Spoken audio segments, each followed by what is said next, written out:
संस्थापकाय च धर्मस्य सर्वधर्मस्वरूपिणे अवतारवरिष्ठाय रामकृष्णाय ते नमः। जननीं शारदां देवीं रामकृष्णं जगद्गुरुं पादपद्मे तयो श्रित्वा प्रणमामि मुहुर्मुहुः। नमः श्रीयतिराजाय विवेकानन्दसूरये सच्चित्सुखस्वरूपाय स्वामिने तापहारिणे स्वामिने तापहारिणे। वसुदेवसुतं देवं कंसचाणूरमर्दनं देवकी परमानन्दं कृष्णं वन्दे जगद्गुरुं कृष्णं वन्दे जगद्गुरुं। नमस्कार। श्रावण मास प्रवचन मालेमध्ये आपलं सर्वांचं मनपूर्वक स्वागत। आज गुरुवार आणि तसं तर आजचा वर्ग श्रद्धेय स्वामी श्रीकांतानंदजी महाराज कठोपनिषदवर घेणार असं आपलं ठरलेलं आहे, पण ते उपलब्ध नसल्याने मी आज भगवद्गीतेवरती हा वर्ग घेणार आहे। आपल्या सर्वांना लक्षात असेलच की आपण गेल्या सोमवारी भगवद्गीतेतील दुसरा अध्याय त्याचा 22वा श्लोक त्याच्यावरती चिंतन केलं होतं। आणि काय होता तो श्लोक? वासांसि जीर्णानि यथा विहाय नवानि गृह्णाति नरोपराणि तथा शरीराणि विहाय जीर्णानि अन्यानि संयाति नवानि देहि। म्हणजेच काय की ज्या प्रकारे मनुष्य आपले वस्त्र जीर्ण झाल्यावर ते वस्त्र टाकून देतो, म्हणजे शरीर तेच राहत असतं, पण त्याचबरोबर हे जे जीव चैतन्य आहे, हे जीव चैतन्य आपल्या हे जे शरीर जेव्हा जीर्ण होतं तर या शरीराला टाकून दुसरं शरीर धारण करत असतं। आणि याच्या संदर्भात आपण बरीच सखोल चर्चा केली होती, आपल्या सर्वांना लक्षात असेलच। आता या श्लोकामध्ये एक थोडा प्रश्न असा आपल्या मनामध्ये निर्माण होत असतो किंवा होत असतो की आपल्यामध्ये असलेलं जीव चैतन्य हे शरीर जीर्ण झाल्यानंतर नवीन शरीर घेतं। कशाप्रमाणे की जसं आपण वस्त्र जीर्ण झाल्यानंतर ते वस्त्र टाकतो आणि नवीन वस्त्र धारण करत असतो। तर याप्रमाणे जर आपण बघितलं तर मग त्या जीवाची मुक्ती किंवा जीव चैतन्याची मुक्ती केव्हा होणार, हा एक प्रश्न निर्माण होतो। आणि त्याच्या आधी अजून एक प्रश्न जो मनामध्ये निर्माण होतो, आणि तो म्हणजे की आपला जो पुनर्जन्म होत असतो, म्हणजे जोपर्यंत आपल्याला मुक्ती लाभत नाही, मोक्ष लाभत नाही, तोपर्यंत आपल्याला सारखा सारखा जन्म घेणार आहे। हे बिलकुल जे श्लोक आहे हे पुनर्जन्मासाठीच बिलकुल ज्याला म्हणतो की राखीव ठेवल्या गेल्यासारखं आहे। त्याच्या भाषेतून स्पष्ट आपल्याला लक्षात येत आहे की वस्त्र टाकल्यानंतर, जुने वस्त्र टाकल्यानंतर नवीन वस्त्र धारण करतो शरीर, तसंच हे जीव चैतन्य शरीर जीर्ण झाल्यानंतर नवीन शरीर धारण करत असतं, म्हणजेच आपला पुनर्जन्म होत असतो, स्पष्ट सांगत आहे। पण ही शृंखला केव्हापर्यंत चालते? जोपर्यंत आपल्याला मोक्ष प्राप्त होत नाही। तर आज आपण या दोन प्रश्नांवरती थोडी चर्चा करण्याचा प्रयत्न करूया। आणि पहिलं म्हणजे हे की आपलं पुनर्जन्म कसं होतं, एक, आणि दुसरं मग या संदर्भामध्ये आपल्याला जी मुक्ती लाभत असते ती मुक्ती म्हणजे काय। आता विभिन्न ज्याला म्हणतो की डायमेन्शन्सच्या आधारे आपण मुक्ती काय हे याची चर्चा केलेली आहे, पण आता या श्लोकाच्या संदर्भात की नेमकं काय घडत असतं हे आपण थोडं समजण्याचा प्रयत्न करूया। सगळ्यात आधी आपण चिंतन करूया की पुनर्जन्म कसं होत असतं. आणि हे समजण्याकरता एकदा पुन्हा आपण मागच्या वेळेस जे 2 उदाहरणं घेतली होती, कदाचित थोडी अवघड असं वाटल्यासारखं म्हणजे मला वाटलं, त्याची जर पुनरावृत्ती करू. म्हणजे जीव चैतन्य काय असतं, अहमबोध कसा निर्माण होत असतो, स्फटिकाचं उदाहरण आणि सूर्याच्या प्रतिबिंबाचं उदाहरण, त्याची पुनरावृत्ती करून मग आपण पुनर्जन्माकडे जाऊया. स्फटिक मणी आपल्या सर्वांना लक्षात आहे, पारदर्शक, शुद्ध असतो आणि त्याचं वैशिष्ट्य असं असतं की त्याच्या जवळ आपण जे काही एक रंगाचं कोणतीही वस्तू ठेवली तर ते रंग तो आपल्यावरती आरोपित करत असतो. कल्पना करा, लाल फूल आपण ठेवलं जास्वंदाचं, तर काय होईल की ते जे स्फटिक मणी आहे ते लाल रंग स्वतःवरती आरोपित करून घेतो. आपल्याला ते स्फटिक मणी लाल दिसतं किंवा भासतं, पण स्फटिक मणीला हे लक्षात असतं की माझा कोणताही रंग नाही, मी पारदर्शक आणि शुद्ध आहे. बिलकुल त्याच पद्धतीने आपल्या अंतःकरणावर या हे जे ब्रह्मतत्व आहे, विश्व चैतन्य, अनंत चैतन्य आहे, त्याचं प्रतिबिंब पडतो आणि त्या प्रतिबिंबाचं किंवा आत्मतत्वाचं किंवा ब्रह्मतत्वाचं काहीही म्हणा, एक वैशिष्ट्य असतं की त्याच्या अवतीभोवती ज्या काही गोष्टी असतात त्याचा आरोप तो स्वतःवरती करून घेतो. आता अंतःकरणावरती हे प्रतिबिंब उमटल्यानंतर अंतःकरणाचे सगळे गुणदोष तो स्वतःवरती आरोपित करतो, पण त्या जीव चैतन्याला हे माहीत असतं की मी तर निष्पाप, अपाप, विद्धम, शुद्ध, नित्यशुद्ध, बुद्धमुक्त असे आत्मतत्व आहे.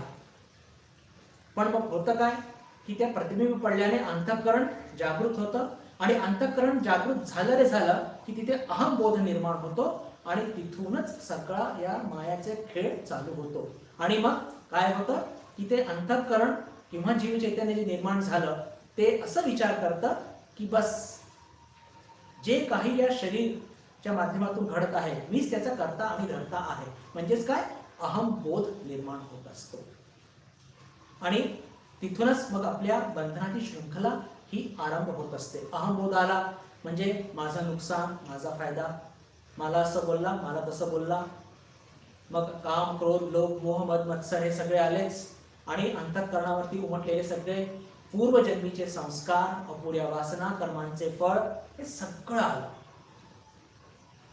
म्हणजेच काय की आपल्यामध्ये असलेलं जे जीव चैतन्य आहे त्याला माहित आहे, त्याला या गोष्टीची अवेअरनेस, बोध ज्याला म्हणतो हे आहे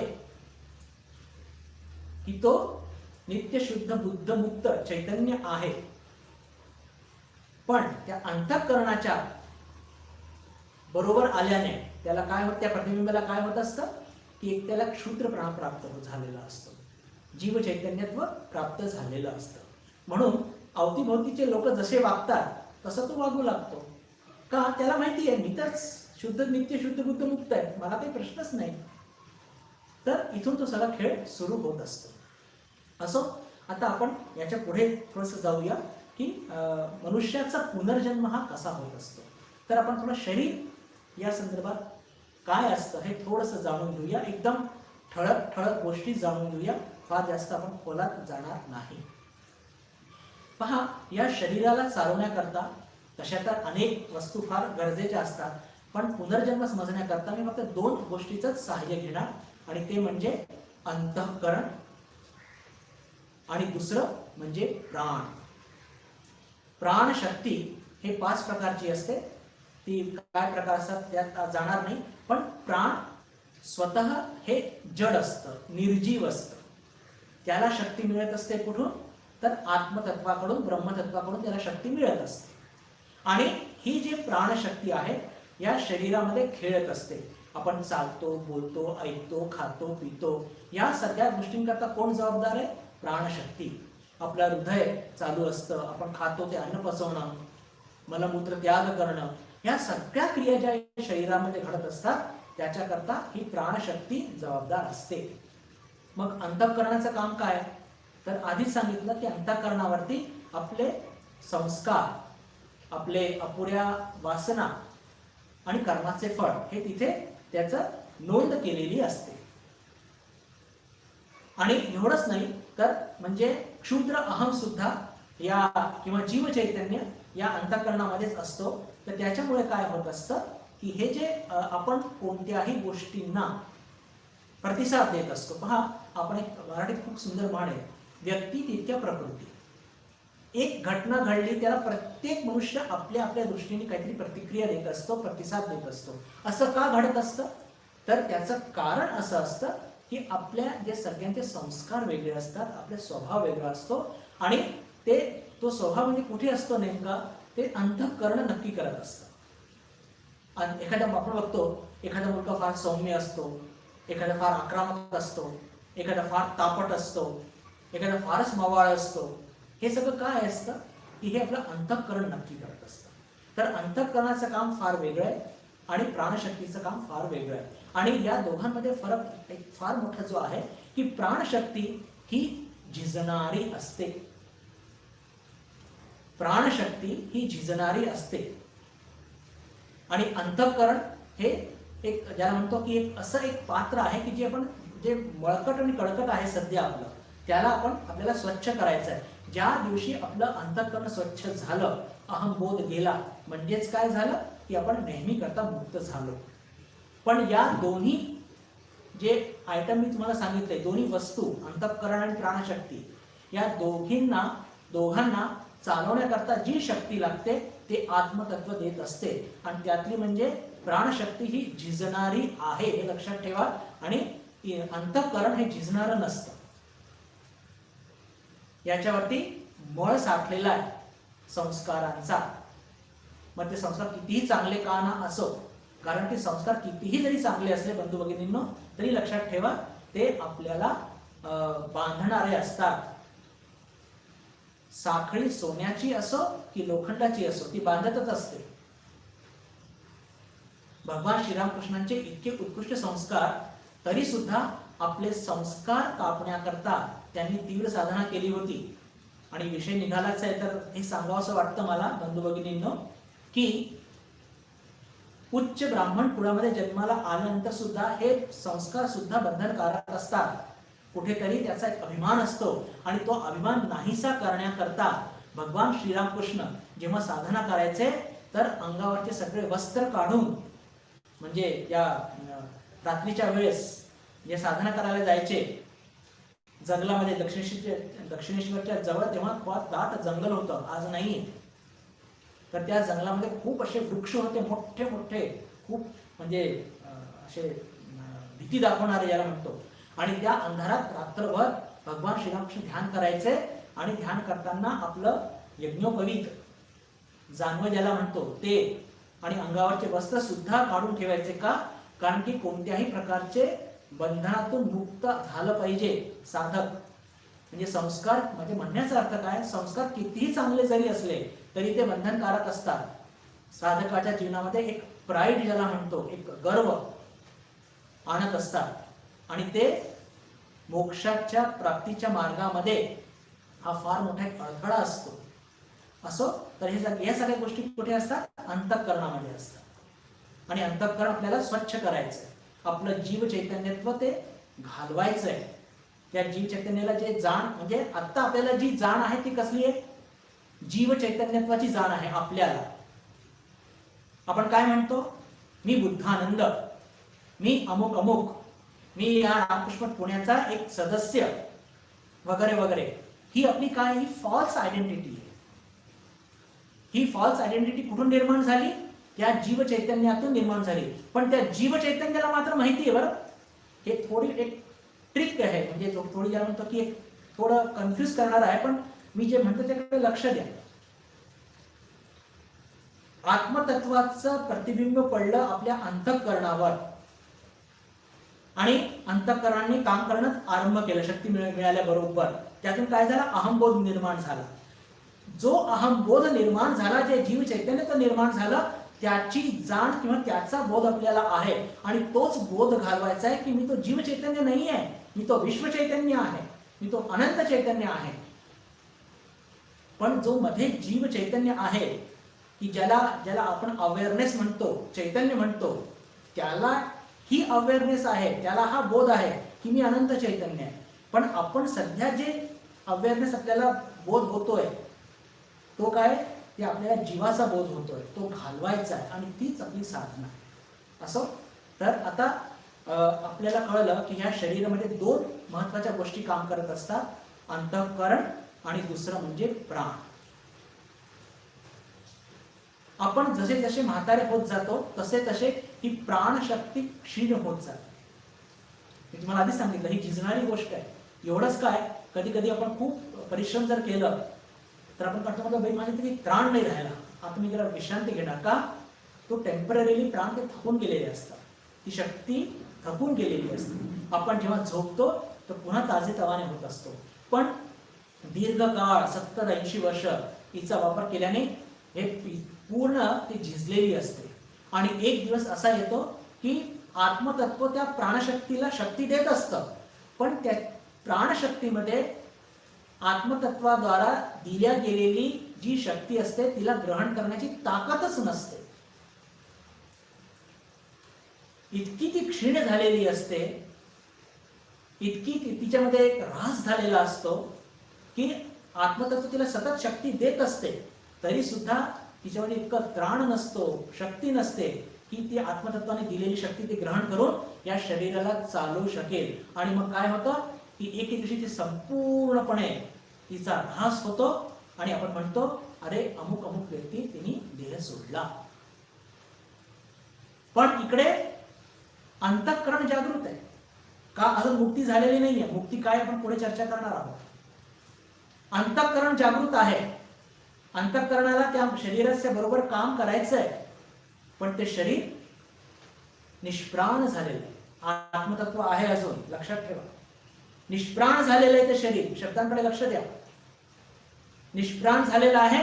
आणि आपण म्हणतो ना आसक्ती, आसक्ती, त्या अंतःकरणात आसक्ती का असते, कारण की ते अंतःकरण त्या शरीराबरोबर इतके 70-80 वर्ष दोघांचा सहवास असतो. आणि म्हणून त्या अंतःकरणामध्ये त्या जीव चैतन्याचा बोध आपल्याला होत असतो, त्याच्यामध्ये ती आसक्ती असते आणि ते सोडायला तयार नसते. पण नाईलाज असतो. आणि मग तिथून काय होतं, ते जीव चैतन्य एक दुसरं काहीतरी, ज्याला म्हणतो की एक शरीर शोधत असतं. आणि दुसरं शरीर शोधल्याने मग तिथून त्या शरीरामध्ये आत्ताच आपण चर्चा केली की ते जीव चैतन्य काय करत असतं, नवीन शरीर धारण करतात. जसे कपडे जीर्ण शीर्ण झाल्यानंतर आपण नवीन कपडे ग्रहण करतो, तसंच ते जीव चैतन्य हे जुनं शरीर क्षीण झाल्यानंतर, मृत झाल्यानंतर नवीन शरीर धारण करतो आणि त्याचा तो नवीन प्रवास चालू होतो. अत्यंत ढोबळ पद्धतीने किंवा ठळक गोष्टी तुम्हाला मी सांगितल्या. पण याच्यामध्ये काही प्रश्न आपल्या मनामध्ये निर्माण होतात की पुढची आपल्याला योनी जी मिळते त्याचा निर्धार कसा होतो. तर त्याचा निर्धार बंधू भगिनींनी असा होत असतो की पुन्हा तीच गोष्ट की आपल्या अपुऱ्या वासना किती तीव्र होत्या, आपले कर्म कसे होते आणि आपले संस्कार कसे होते.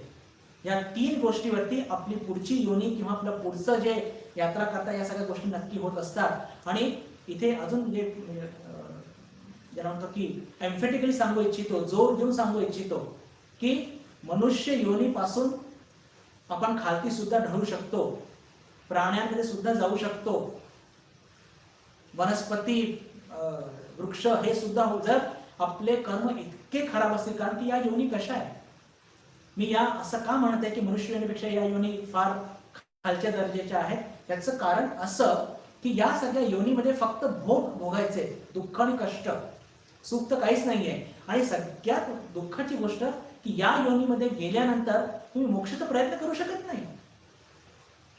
पशु पक्षी झाले की त्यांना मोक्ष कळत आहे का? अरे मनुष्यालाच मोक्ष कळत नाही. मनुष्यालाच त्याला फक्त खाणं पिणं झोपणं मजा मौज मजा करणं हेच 99.99% लोकांना तेच आवडत असतं. तर पशुजनाचा कुठे आला मोक्ष? तर म्हणून आपल्या शास्त्रात सांगितलं की चांगले कर्म करा, निस्वार्थ कर्म करा. का सांगतात?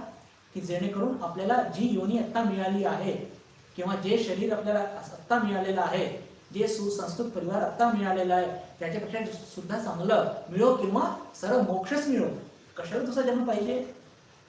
पुन्हा या संसाराचं सगळं दुःख कष्ट भोगायला? आहे तरी काय या संसारामध्ये? आपला अनुभव घेतोच की आपण, कळलंच की आपल्याला हे संसार म्हणजे नुसतं त्या कोरड्या आंब्याची ची कोय जी असते ती चाटण्यासारखं आहे. ठाकूरांचं उदाहरण आहे हे. जेव्हा कळलेलं आहे आपल्याला तर कशाला पुन्हा याच्यात पडायचं? साधना करा, निष्काम सेवा करा आणि मुक्त व्हा. पण जेव्हा पुनर्जन्माची चर्चा करत आहोत तर लक्षात ठेवा, कर्म जर खराब असले तर खालच्या योनीमध्ये, खालच्या स्तरावरच्या ज्याला म्हणतो की आपण जिथे आपण आहोत त्याच्यापेक्षा खाली जाऊ शकतो. आपण बघतोच की एखाद्या खूप चांगल्या कर्माचे फळ सुद्धा फार महत्वाचे असतात बरं, आणि हा फार मोठा डिसाइडिंग फॅक्टर आहे. एखाद्या सुसंस्कृत परिवारामध्ये बघतो की एखादा मुलगा खूप वाईट काहीतरी एक त्याच्यातून काहीतरी घटना घडून जाते. आपल्याला इतकं आश्चर्य वाटतं की अरे हे इतकं सुशिक्षित सुसंस्कृत परिवार आणि त्याच्या घरातला हा मुलगा असा का वागला? त्याचं कारण काय असतं की मागच्या त्याच्या संस्कारामुळे त्याला चांगला एक परिवार मिळालेला असतो, पण मागच्या जन्माचे काहीतरी फळ त्याला भोगायचे असतात, म्हणून तो त्याच्या हातात तशी ती घटना घडलेली असते. किंवा असंही बघतो की फार सामान्य परिवारातला एक मुलगा आहे पण त्याचे संस्कार अप्रतिम असतात, कल्पनातीत असतात. त्याचं वागणं बोलणं चालणं म्हणजे घरातल्या इतर लोकांचं वागणं चालणं बोलणं हे एकदम विरुद्ध आणि याचं खूप वेगळं असतं. असं का होतं? कर्माचे फळ. म्हणजे त्याचे संस्कार चांगले होते पण पुन्हा काहीतरी वाईट गोष्टी घडली आणि तो घसरला.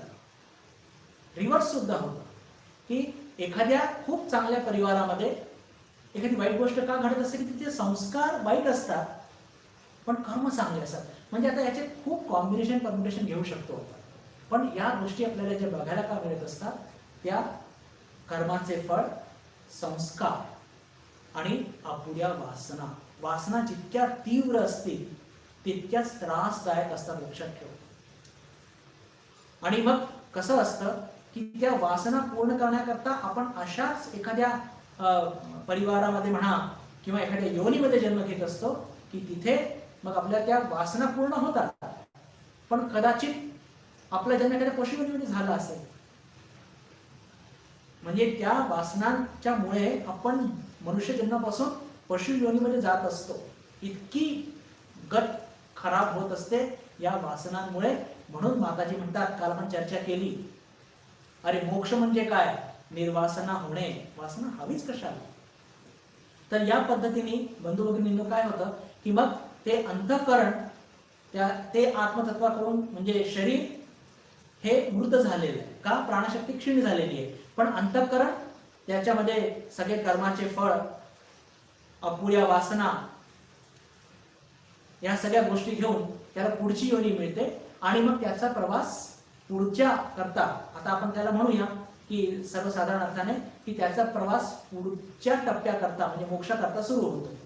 पण जर कर्म आणि वासना खराब असतील, कर्मफळ खराब असतील, कर्म संस्कार खराब असतील तर त्याला पुन्हा खाली जावं लागेल. आणि या सगळ्या गोष्टी समजा चांगल्या असल्या तर त्याचा प्रवास मोक्षाच्या दिशेने पुढे पुढे होणार. हे बिलकुल ठळक गोष्ट आहे. तर आता ह्या आपण जी पुनर्जन्माची चर्चा केली इथपर्यंत हे ठीक आहे, पण आता हा सगळा प्रकार किती दिवस चालणार? आपण मोक्षाकरता इथे तडफडत आपली तळमळ लागलेली आहे आणि मी इथे पुनर्जन्मात घेऊन बसलेलो आहे. अरे पुनर्जन्म बोलू नका महाराज, मोक्ष बोला. पुनर्जन्म बोलू नका महाराज, मोक्ष बोला. जर अशी चर्चा आपण केली तर मग काय करायचंय? तर तीनच गोष्टी स्पष्ट झाल्या की आपले संस्कार कितीही चांगले असले तरी ते अमोघ नसतात. सोन्याची साखळी ती साखळी आणि ते बांधण्याचंच काम करते. म्हणून आपल्या संस्कारांच्या वरती जाण्याचा प्रयत्न करा. म्हणजेच काय की सात्विक संस्कार ज्यांना म्हणतो त्याच्याही पलीकडे आपण जाण्याचा प्रयत्न केला पाहिजे.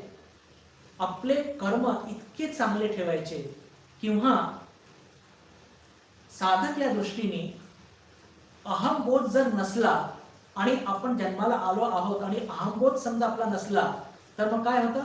त्या कर्माचा कर्तेपणा आपल्याला मिळतच नाही. कर्तेपणा आपल्याला नाही मिळाला तर मग काय होतं, कर्माचे फळ पण आपल्याला मिळणार नाही. पण अर्थातच हे फक्त अवतार श्रेणीमध्येच शक्य असतं की जिथे अहंबोध नसतो. ठाकूर म्हणतात ना आपले की अरे मी शोधून सुद्धा मला अहम सापडत नाही. ठाकूरांचे काही वाक्य फार म्हणजे अप्रतिम आहे बरं, आणि त्याच्यावरती विचार करण्यासारखे. ठाकूर काय म्हणतात, कधी मी त्यांनी असा शब्द उच्चारू शकले नाही, याला भूक लागलेली आहे असं म्हणायचं. म्हणजे ते स्वतःला या शरीरापासून वेगळं, त्यांना तो बोध सतत असायचा,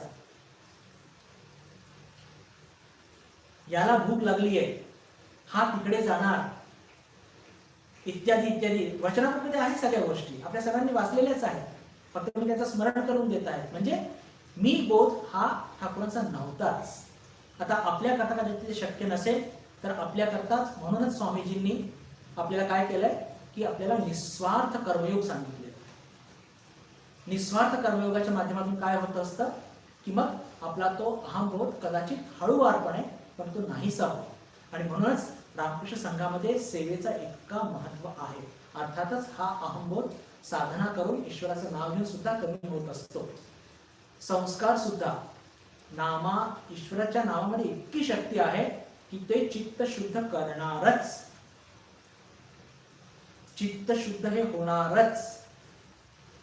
तर आपल्याला हे जे सगळ्या मेथड आपल्याला सगळे 4 योग जे सांगितले आहे स्वामीजींनी, ते कशा करता सांगितले, याच्या करताच की आपल्याला अहंबोध कमी करायचा आहे, निस्वार्थ सेवा करायची, संस्कार घालवायचे तर सतत देवाचं नामस्मरण करत राहायचंय. आणि एवढंच नाही तर कर्माचे फळ, आता समजा आपण निस्वार्थ बुद्धीने केलं सगळं हे काम, आपलं जे सेवा कार्य आहे, तर तिथे कर्माचं फळ लागण्याचा प्रश्नच येत नाही. आणि ह्या तिन्ही गोष्टी जर याचा नायनाट झाला एकदा तर मुक्ती मिळालीच. मुक्ती अजून काय की या 3 गोष्टी ज्या आपल्या अंतःकरणावरती, आणि जिथे अहंबोध नाहीये तिथे काम, क्रोध, लोभ, मोह, मद, मत्सर हे तर ऑटोमॅटिकच गेले. अहंबोध आपल्यामध्ये आहे, म्हणूनच मी आणि माझं, म्हणूनच तिथे काम, म्हणूनच तिथे क्रोध. त्यांनी मला असं म्हटलं, लागलीच आपले डोळे मोठे होतात, कशामुळे, अहंबोध. अरे अहंबोधच जिथे नाहीये, अहंकारच जिथे नाहीये, तिथे मग कसलं काम, क्रोध, लोभ, मोह, मद आणि मत्सर. मद म्हणजे मी असा आहे, मी तसा आहे. अरे मीच नाहीये तर मद कसलं आलं, आणि मीच नाहीये तर तिथे मी कोणाचं मत्सर करणार. नामाने सगळं संस्कार हे पुसले जातात, आणि निस्वार्थ सेवेने हे सगळे जे आपलं जे कर्ताबोध आहे, कर्माचे फळ, हे सुद्धा नाहीसे होत असतात. आणि अशा पद्धतीने हे जे सगळे सांगितलेले आहे स्वामीजींनी, सगळे 4 योग त्याचं, आणि पहा रामकृष्ण संघामध्ये 4 योगाचं कॉम्बिनेशन सांगितलंय बरं.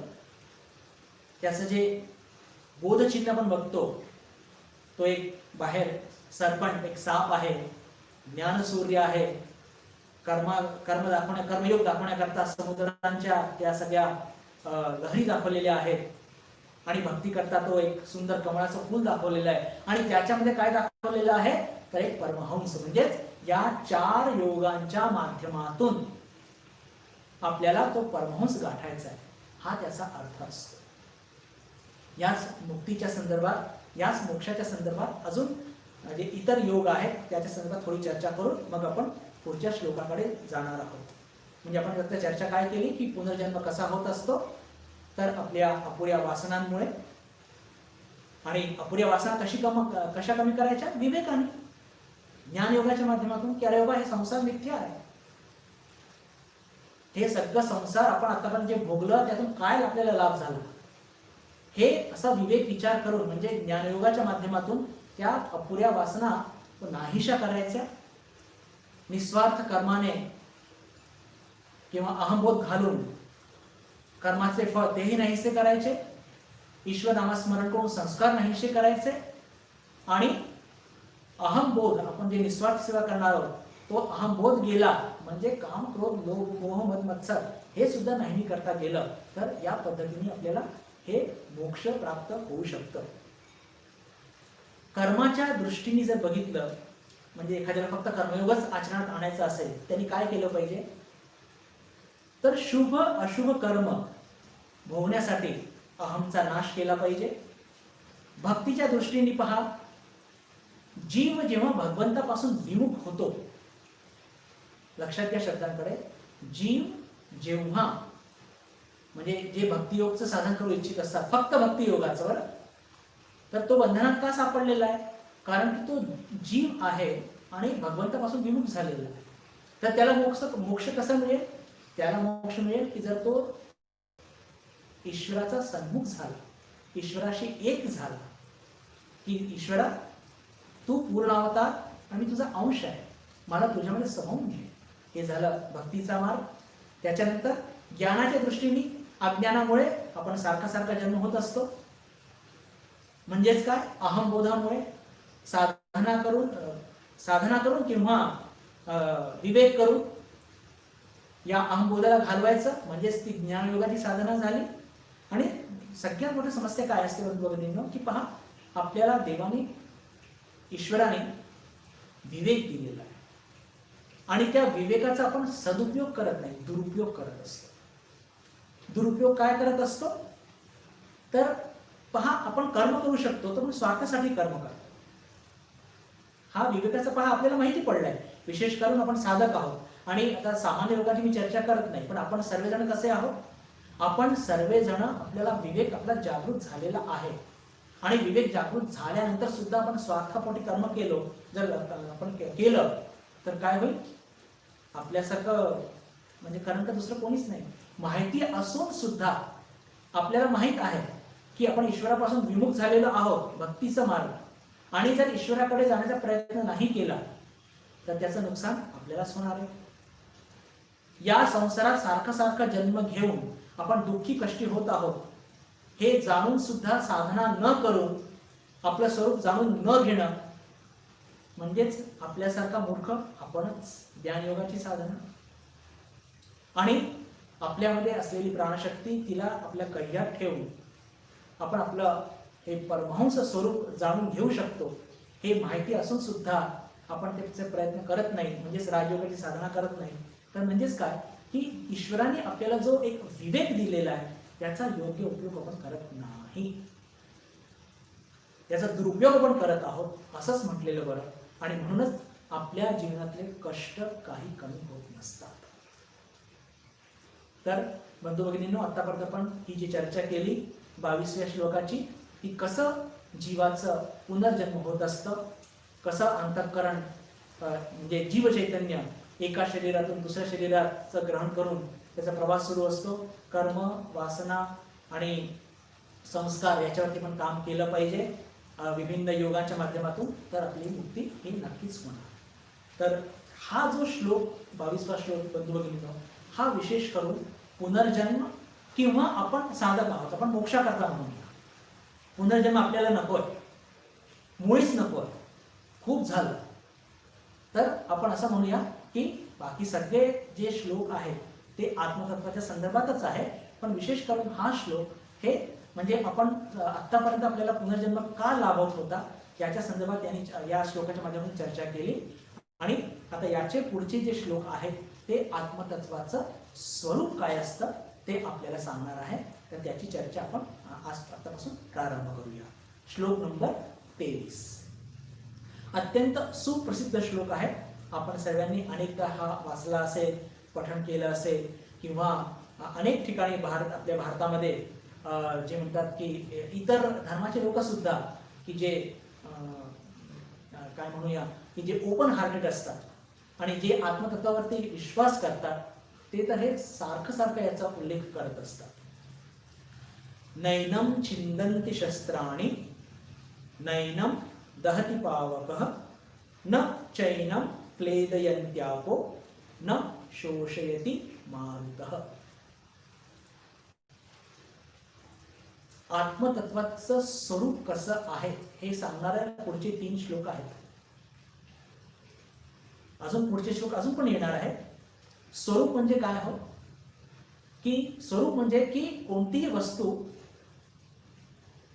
ते स्वरूप आपलं कधी घालवत नसते आणि घालवलं तर ती वस्तू राहत नाही.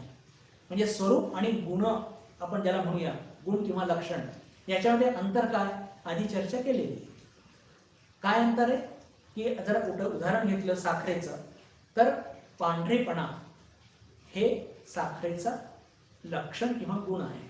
कारण साखरेचा रंग ब्राऊन सुद्धा होऊ शकतो किंवा इतर असतोच, त्याला ब्लिचिंग करतात म्हणून ते पांढरा मिळतो आपल्याला.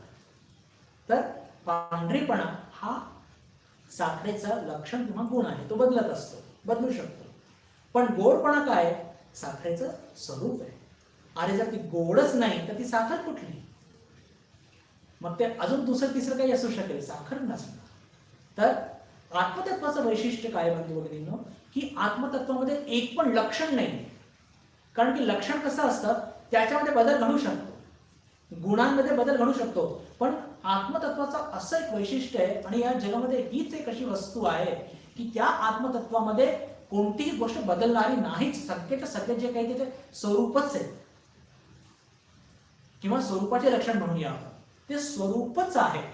इतकासा बदल त्याच्यामध्ये होत नसतो, न कधी झालाय ना कधी होणार. तर पुढच्या 3 श्लोकांमध्ये विशेष करून हे आत्मतत्वाचे स्वरूप सांगितले गेलेलं आहे. नैनम छिंदन्ति शस्त्राणि. हे आत्मतत्व कसं आहे की या आत्मतत्वाला कोणतंही शस्त्र कापू शकत नाही.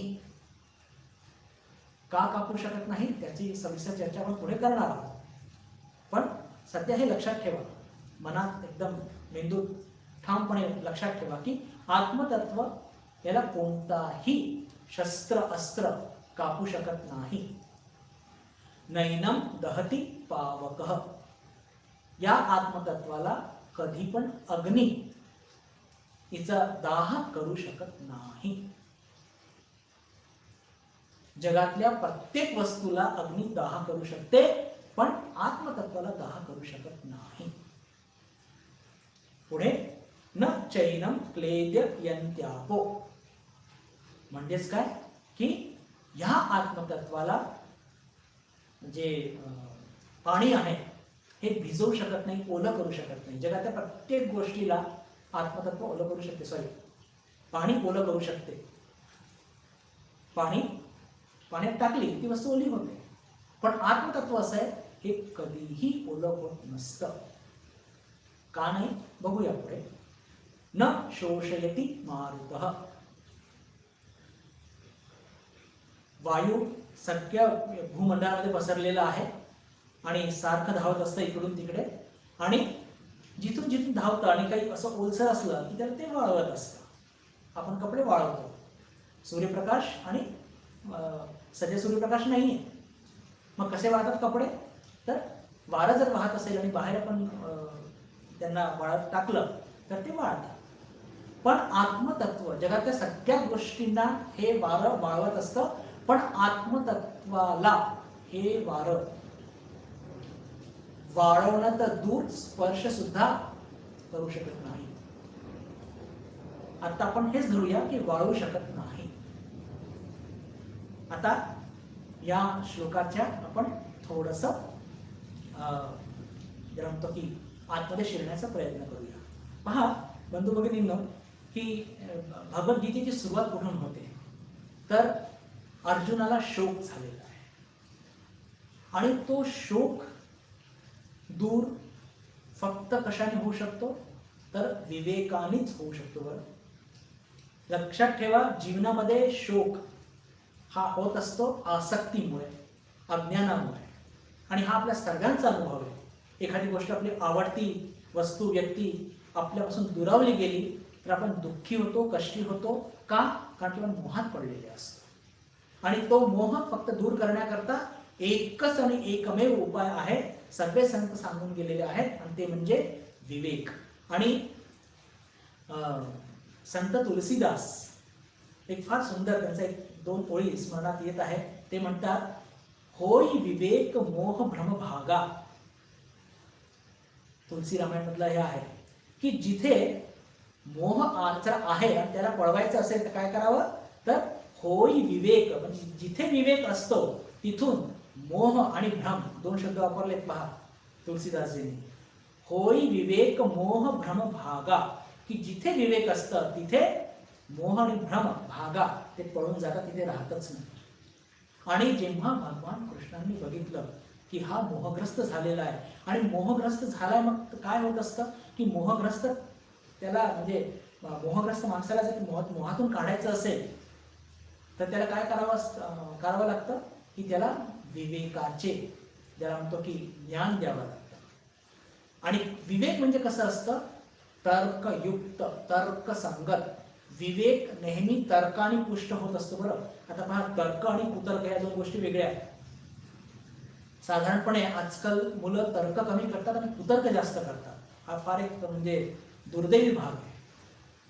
तर्क नक्की झाला पाहिजे. तर्क कोण करायचे? तर्क स्वामीजी करायचे ठाकूरांबरोबर. तर्क कोण करायचे? का? कारण की त्यांच्यामध्ये ती ज्ञान पिपासा होती.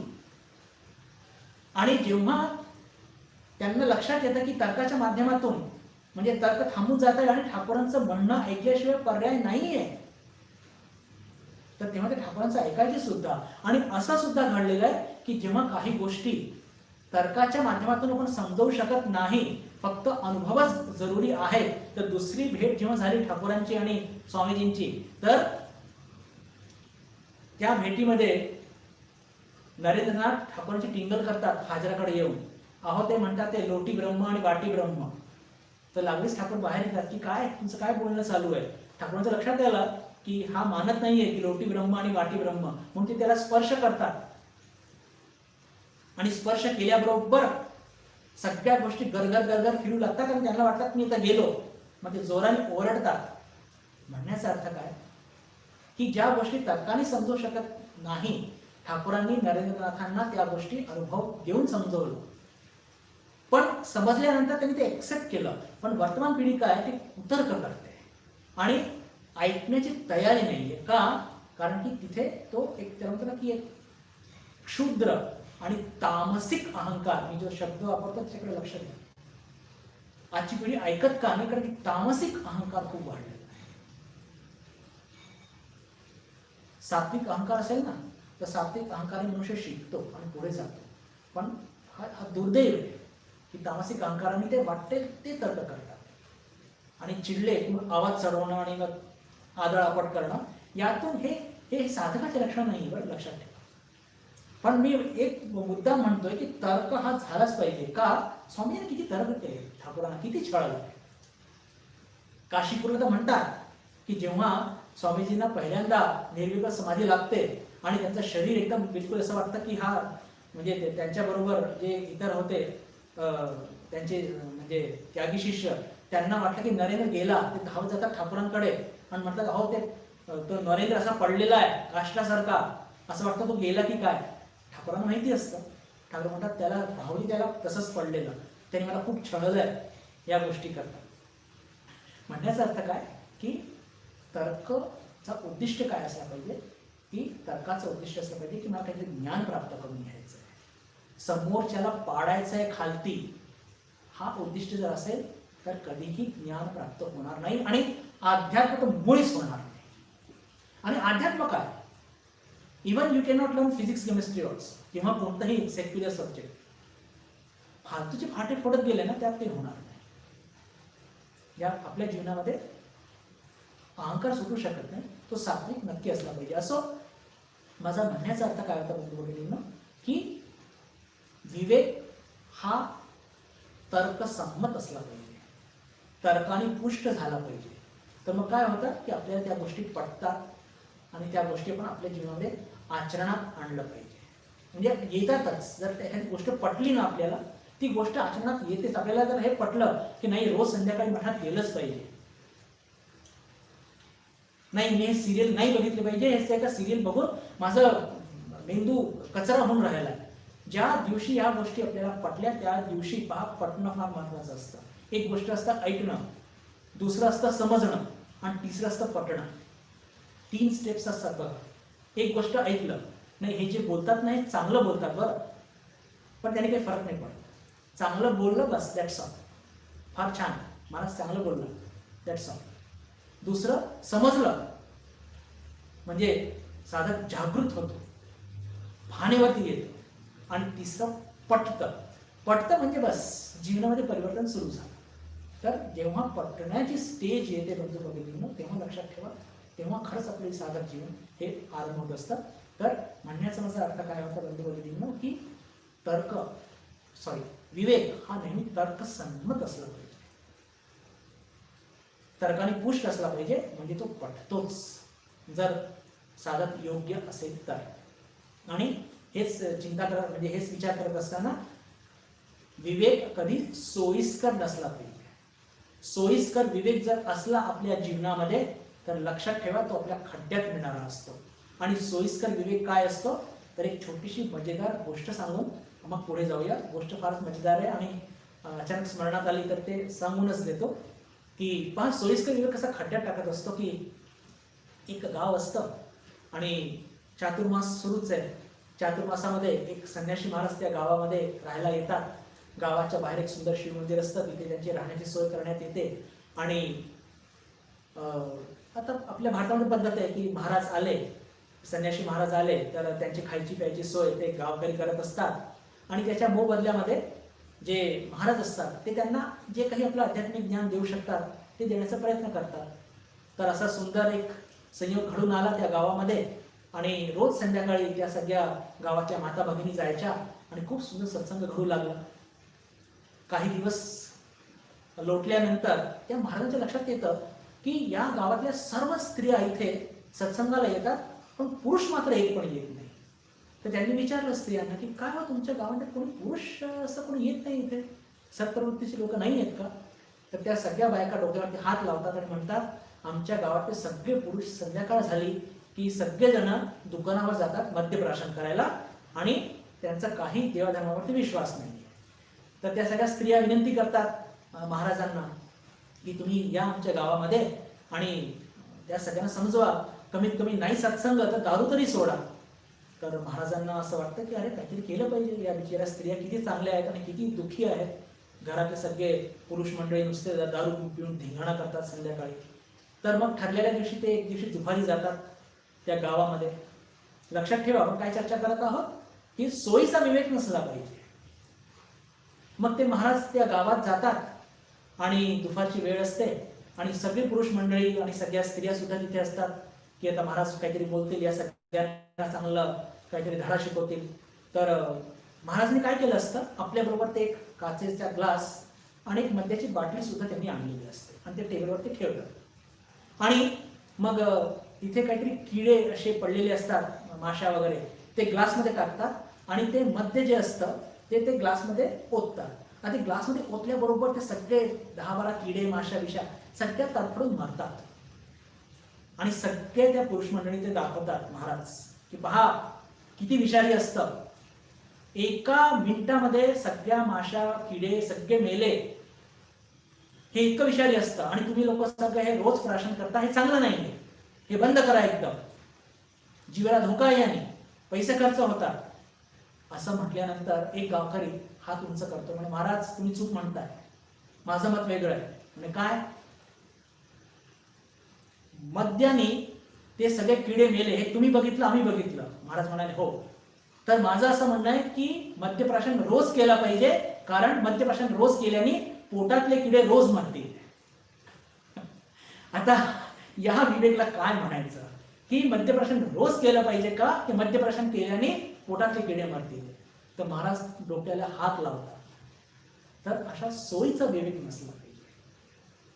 कदाचित त्या मार्गावरती आपण चालू शकणार नाही, पण पहा सत्य तो सत्य असतो हे आपण लक्षात ठेवलं पाहिजे. असो, तर आपण जिथून चर्चा सुरू केली होती की विवेक हा नेहमी तर्कसंमत आणि तर्काने पुष्ट असला पाहिजे. आणि हेच म्हणून भगवान श्रीकृष्ण अर्जुनाचा मोह घालवण्याकरता त्याला सुरुवातीलाच अशोचान अन्वशौचस्तम प्रज्ञावातांशचे भाषसे, म्हणजे एकदम त्या युद्धाच्या रणांगणामध्ये जिथे आता गांडीव घेऊन युद्ध लढायचं आहे आणि याला डिप्रेशन आलेलं आहे आणि याला डिप्रेशनतून बाहेर काढून याची स्मृती याला प्राप्त करून द्यायची आहे, अशा वेळेस भगवान श्रीकृष्ण काय करतात त्याला आत्मतत्व आणि ते तर्कसंगत तर्काने पुष्ट असं आत्मतत्व त्याला सांगत आहे.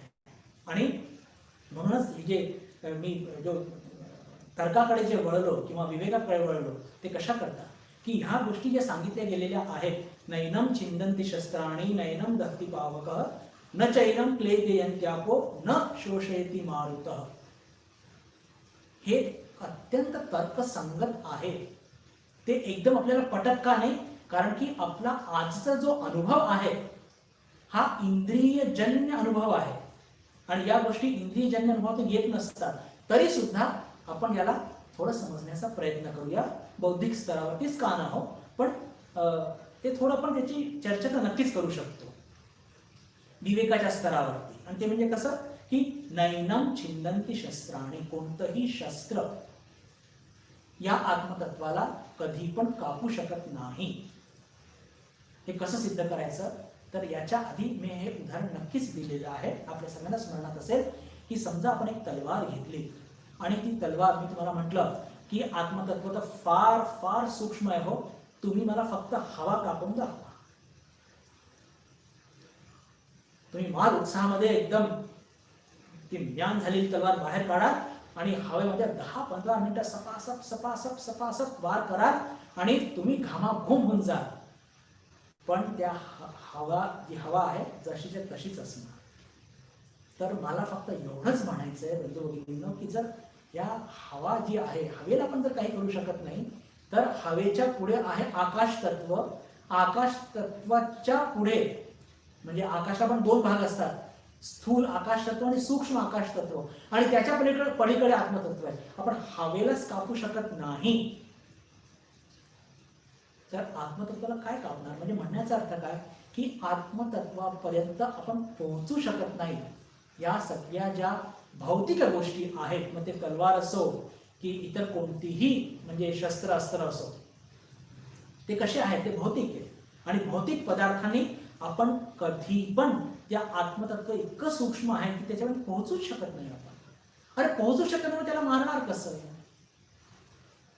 आणि अजून एक सिद्धांत मी तुमच्या पुढे मांडू इच्छितो याच माध्यमातून.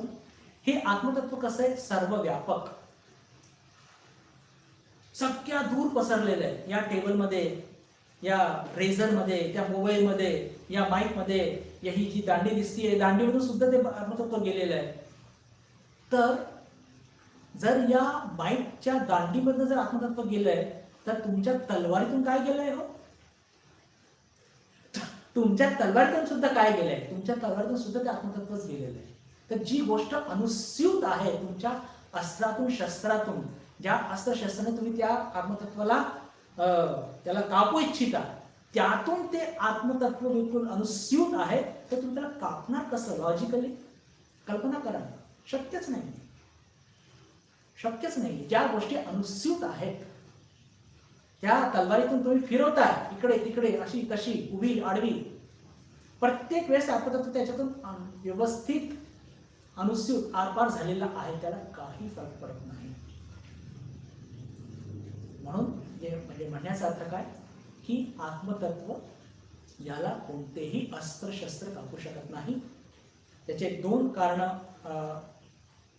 सांगू इच्छितो.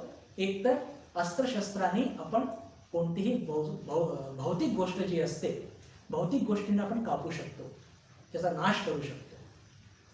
पण आत्मतत्व कसं आहे? आत्मतत्व ही भौतिक गोष्टी नाहीये, इंद्रिय गम्य नाहीये, आणि इंद्रिय गम्य नसल्याने त्याचा नाश आपण करू शकत नाही, त्याच्यात तो विकार आणू शकत नाही.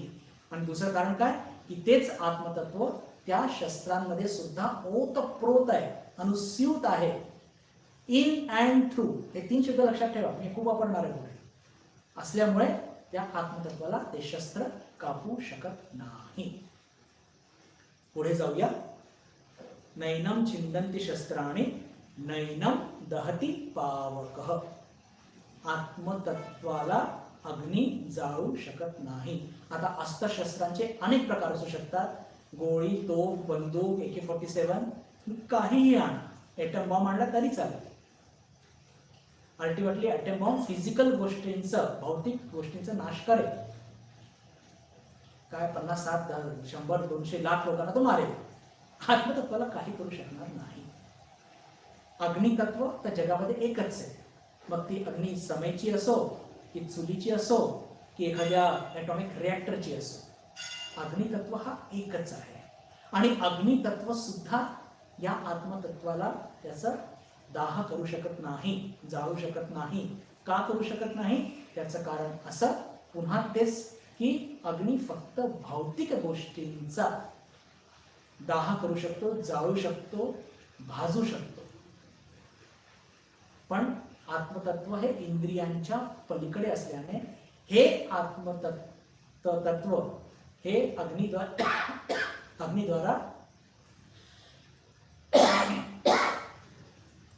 अग्निद्वारा त्याला जाळू शकत नाही. आणि पुन्हा ज्या प्रकारे हे आत्मतत्व इतकं सूक्ष्म आहे की हे आत्मतत्व आपल्या अस्त्रशस्त्रातून ते अनुस्यूत आहे, तर हे अग्निमधून नाहीये का? आहे की का? कारण की ते सर्व व्यापक आहे. कल्पना करा, इथे मी समय ठेवलेली आहे आणि त्याची ज्योत सुंदर तेवत आहे. आत्मतत्व त्याच्या जवळपास आहे, बिलकुल आहे. समयमध्ये आहे, बिलकुल आहे. त्या समयची जी वात आहे त्याच्यामध्ये सुद्धा आहे. आणि ती जी ज्योत तेवत आहे सुंदर, खालती पहा निळसर असते आणि वरती ऑरेंज असते, त्याच्यामध्ये सुद्धा ती आर पार खेळत आहे. खेळत नाही, क्षमा करा, स्थिर असते ती. आर पार अनुस्यूत आहे ती. ती 2 घंटे आपण समजा समय लावली, 2 घंटे तुम्ही 24 घंटे लावा, तुम्ही आजन्म लावा. आणि समयची ज्योत असो की एखादी मोठी भट्टी असो भटारखाण्याची, की एखाद्या ॲटॉमिक रिएक्टरची मोठी भट्टी असो, की एखाद्या जंगलातला वणवा असो, कुठेही असू दे, कितीही मोठी असू दे, कितीही छोटी असू दे, प्रत्येक अग्नीमध्ये प्रत्येक ठिकाणी ते आत्मतत्व अनुस्यूत आहे, पेरलेलं आहे, इन अँड थ्रू आहे, ओतप्रोत आहे. अग्नीमध्ये सुद्धा आहे. आता अग्नीमध्येच ते आत्मतत्व खेळत आहे, तर जाणार कोणाला? पण अग्नीमध्ये तर काही वस्तू टाकली की ती जळून जाते. ती भौतिक वस्तू असते. कागद असतात, वस्तू असते, जे काही गोष्टी इंद्रियगम्य आहेत, डोळ्याने दिसते, त्या सगळ्या गोष्टी भस्मसात होतात. आत्मतत्व डोळ्याला दिसत नाही ना? नाही. तर बस लक्षात घ्या की आत्मतत्व हे अत्यंत सूक्ष्म आहे. इव्हन आकाश जे असतं बंधू भगिनींनो, आकाश सुद्धा अग्नी त्याला जाऊ शकत नाही, सूक्ष्म आहे.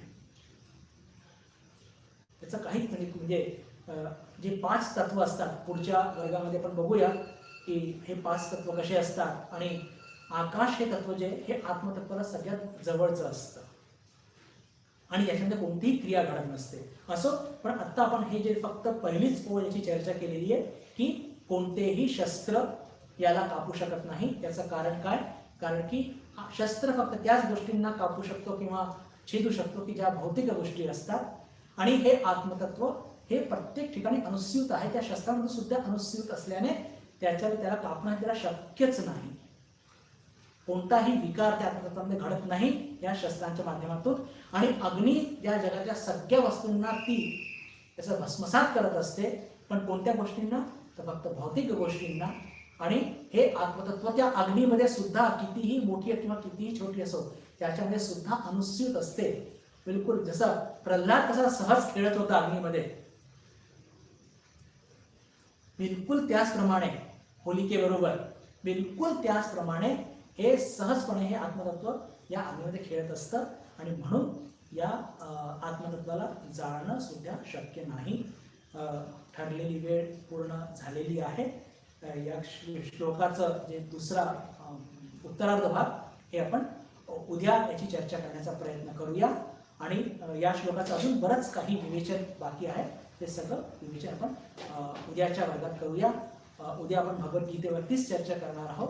उद्या आपल्या सर्वांची पुनश्च एकदा भेट होईल अशी आशा मनात बाळगून मी आपल्या सर्वांशी निरोप घेतो. नमस्कार.